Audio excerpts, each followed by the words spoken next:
शिव जी को जल चढ़ाते समय ये गलती बिल्कुल मत करना। बहुत से लोग शिव जी को जल तो चढ़ाते हैं, जलाभिषेक करते हैं, गलती कर देते हैं और उसका पुण्य जो है उनको मिल नहीं पाता, उनकी वो पूजा सफल हो नहीं पाती है। आपको क्या करना है, सबसे पहले जब भी आप जल चढ़ाने जाते हैं तो क्रम से देख लीजिए। सबसे पहले आपको जाना है तो शिवलिंग जो होता है आपको ऊपर दिखाई दे रहा होगा, फोटो में भी मैं दिखा देता हूँ। सबसे पहले तो शिव जी का जो दाहिनी तरफ जो होता है यानी सीधे हाथ पर गणेश जी विराजमान होते हैं, तो वहाँ पर सबसे पहले गणेश जी पर जल चढ़ाया जाता है। फिर बाएं हाथ पर यानी उल्टी तरफ कार्तिकेय जी होते हैं, उन पर जल चढ़ाया जाता है। बीच में अशोक सुंदरी जी होती हैं, दिख रहे होंगे ना आपको, ये अशोक सुंदरी जी है, फिर इन पर जल चढ़ाया जाता है। उसके बाद में जो माता पार्वती होती है उनका हस्तकमल होता है, यानी जो शिवलिंग है, शिवलिंग के चारों ओर आपको दिखता है ना, ये हाथ से ऐसे बने हुए शिव जी के चारों तरफ जो जगह होती है, ये माता पार्वती का हस्तकमल होता है, हाथ होते हैं। इन पर क्लॉकवाइज आपको जल चढ़ाना है, यानी घड़ी जैसे चलती है उस तरह से आपको जल चढ़ाना है। घड़ी कैसे चलती है, उसके बाद में आपको शिवलिंग पर जल चढ़ाना है।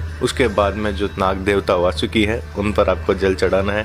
उसके बाद ऊपर जो होता है जिसमें से पानी हमेशा शिव जी का हमेशा अभिषेक करता रहता है, शिव जी पर आता रहता है, उसमें डालना है। उस पात्र होता है उसमें डालना है। उसके बाद में आपको नंदी जी पर डालना है। और फिर उसके बाद एक सबसे बड़ी चीज है, बहुत से लोग ऐसा करते भी हैं कि जब जल चढ़ा देते हैं उसके बाद में 3 ताली बजाते हैं। अब 3 ताली तो बजा देते हैं पर उसका मतलब क्या है वो बहुत बड़ी गलती करते हैं। उन्हें खुद को पता नहीं होता कि हमने 3 ताली बजाई है, पर क्यों बजाइए। देखिए 3 ताली फटाफट से मत बजाइए। क्यों? क्योंकि मैं आपको बताता हूँ उस 3 ताली का मतलब क्या होता है। सबसे पहले तो पहली ताली जब बजाते हैं तो उसका मतलब ये होता है कि हम शिव जी को, महादेव को बता रहे हैं कि हम यहाँ उपस्थित है, हम अपनी उपस्थिति दर्ज करवा रहे हैं कि हम आ चुके हैं यहाँ पे आपके शिवालय में हैं।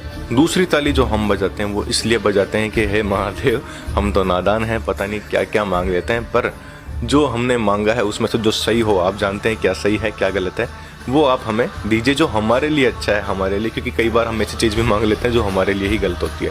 तो हे महादेव, जो हमारे लिए सही है वो हमें प्रदान करें। तीसरी ताली बजाने से मतलब ये होता है कि हे महादेव, हमारे जीवन में जो भी कष्ट हैं, पीड़ा हैं, जो भी आपदा है, उनसे हमको मुक्त कीजिए, हमें स्वस्थ रखिए, सुखी रखिए, और जो भी पीड़ा है, कष्ट है, वो सब हमसे दूर हो जाए। और इसके बाद में आप दोनों हाथ ऊपर करके हर हर महादेव जरूर कहिए।